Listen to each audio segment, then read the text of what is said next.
What's going on, guys? It's Eric again, back with another video. As you guys could tell, yesterday I didn't put out a video. I didn't only watch the first half. I can't say I didn't watch them.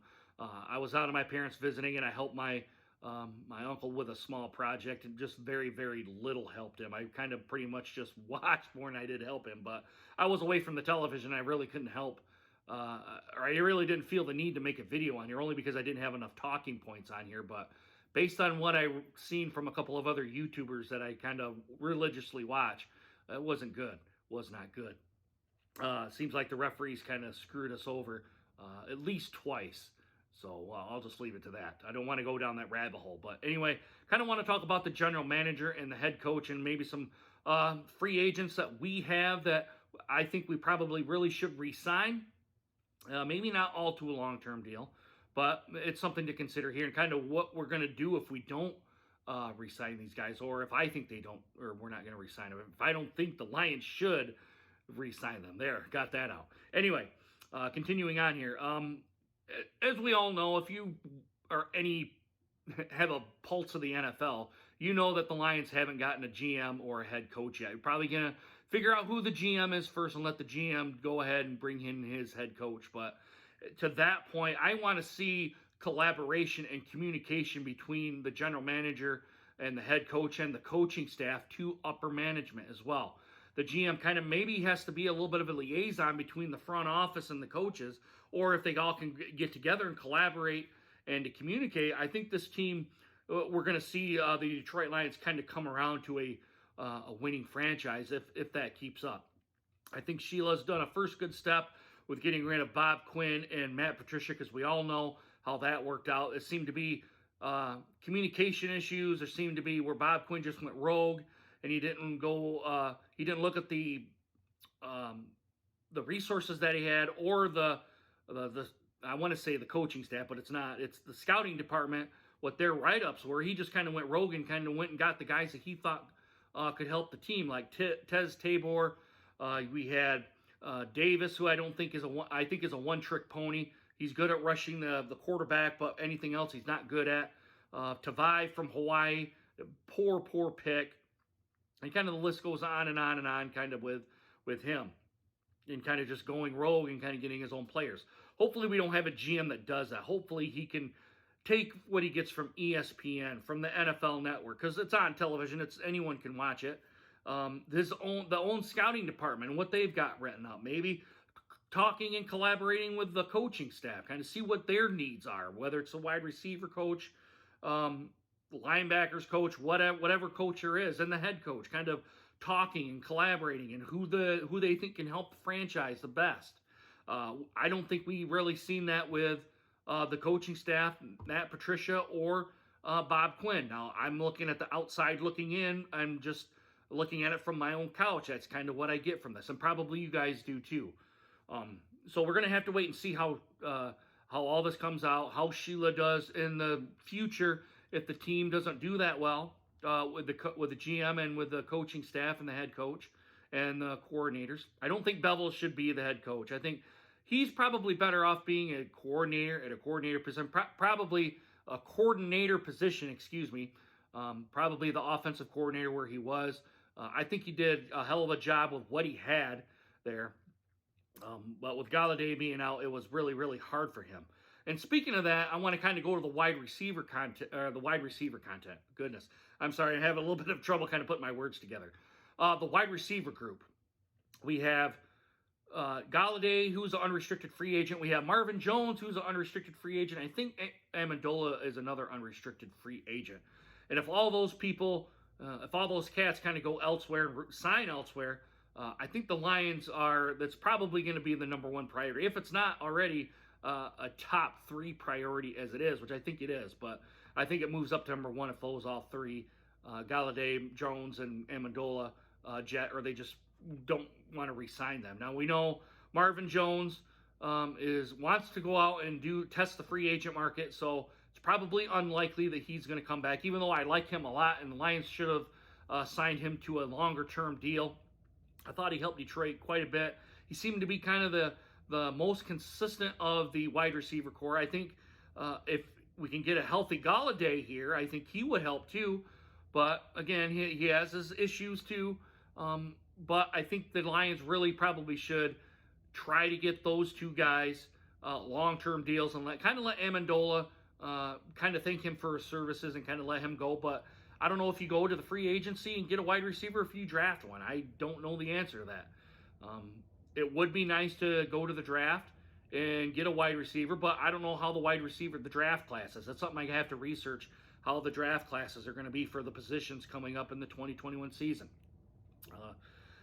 Everson Griffen, I kind of like that pickup. I think it was from the Dallas Cowboys. Now I could be wrong. I think it was from the Dallas Cowboys. Somebody in the comments let me know if that's wrong, but I'm going to say the Dallas Cowboys right now. I liked his pickup. He's another guy I think the Lions should probably try and re-sign, but not to a long-term deal. Get him till maybe like a 2 or 3 year deal, and then just max 3-year deal, and just kind of give him enough money where he feels satisfied, and kind of keep him here, because I think at least I think he's a decent defensive end, and that's kind of one position you guys really don't have to worry about here, or the Lions don't have to worry about.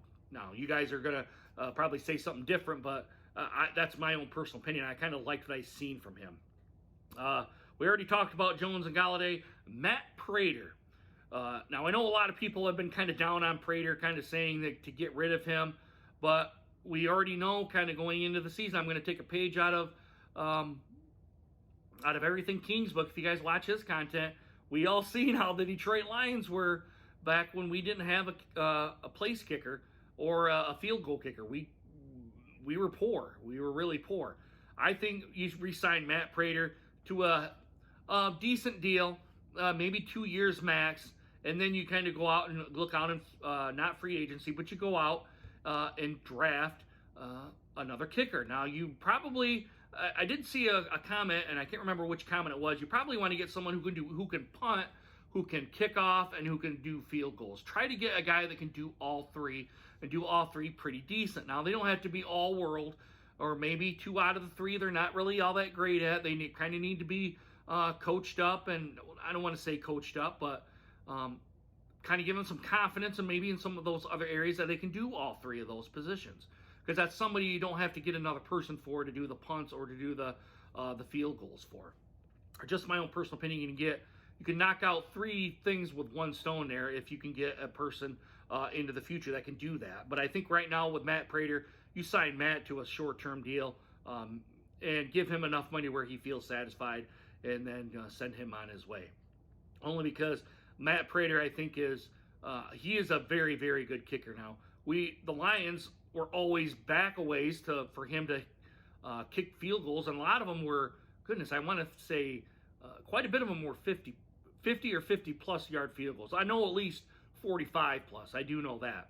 There was just times the Lions just couldn't get it in the end zone. And that's another thing with the Lions I want to go through in a different video about the receiver groups, the offensive, defense, and special team groups. But I do think you re-sign Matt Prater.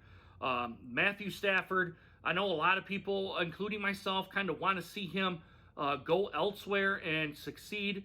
But when I looked up what the cap hit is going to be, I'm going to change course. I'm going to say you keep him throughout his contract here. Because if you guys go to, and I can't remember which one I went to, I'll have to look it up and put it down in the description if I can remember to do that too. Matthew Stafford's cap hit is big. It's like real big. It would be like one of the biggest ones any NFL team has ever taken on. So I think it was like, if they do it this year, that's going to be close to like $40 million, if not $40 million cap hit. You can't do that. You can't just do that to yourselves and expect to be any good. You just can't do that. So I'm saying just write him out till the end of his contract. I think it's like $40 million for this year, and then once he's done with the 2021 season, I think it's going to be somewhere like $18 to $20 million cap hit, right around there. It's just advantageous for the Lions just to keep him, and hopefully he's healthy and can still help the team, which I still think he can. His arm's powerful enough. I think you just kind of ride him out. Now, whether or not to give him an extension, that's another story altogether, which I don't want to get into right now. But for right now, Stafford, I think, really needs to, you just keep Stafford here for the Detroit Lions, and you just let him go throughout the season the next 2 seasons and kind of see where he is. But a lot is going to depend on the draft. A lot of it's going to depend on who we get for offensive coordinator. Jeez, Eric. Sorry, guys. This video is pretty bad. Who we get for a general manager and who we get for a head coach.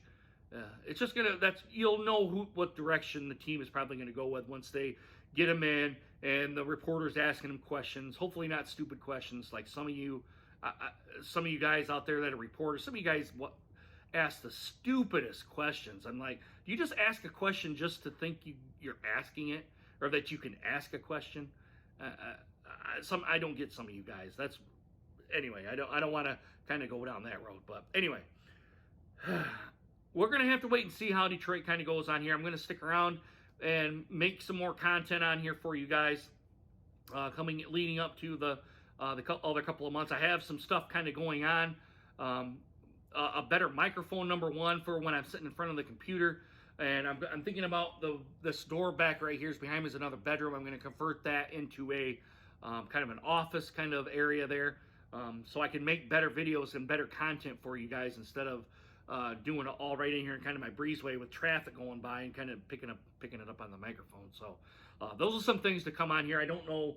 It's probably not going to be till spring till I get in there and get all this stuff going on. So anyway, with that being said, guys, let me know what you guys think down in the comments down below. Do you guys, is there someone that I missed that you guys kind of want me to talk about, or is there a certain topic you guys want me to talk about? Or even in this video, what did you think of this video? Go ahead and put it right down in the comments down below. And also, please consider hitting that subscribe button and make sure you hit that bell notification so you get more videos just like this one.